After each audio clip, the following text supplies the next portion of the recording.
বাবা, বাবা। আরে ও আঙ্কেল, আজকে আমার বাবার ডিউটি কোন গাড়িতে? ওই যে পিছনের গাড়িতে।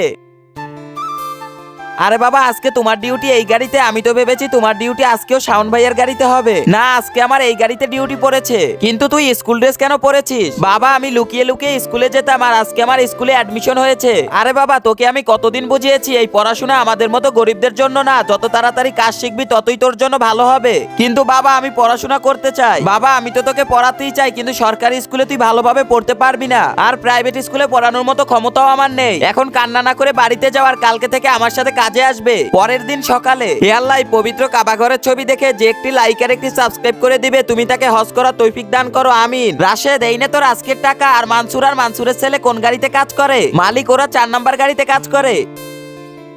ওই মানসুর, এই নে তোর আজকের মাইনে। এই নে বেটা, এটা তোর মাইনে।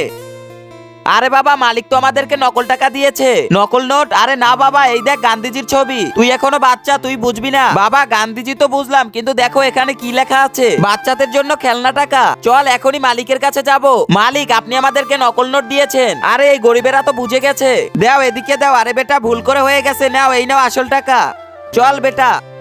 আরে বেটা, আজকে তোর কারণে আমরা বেঁচে গেছি। আমি ভাবতাম কাজই সব, কিন্তু না, পড়াশোনারও দরকার আছে। কালকে থেকে আমি তোকে স্কুলে পাঠাবো। চল এখন বাসায় যাই।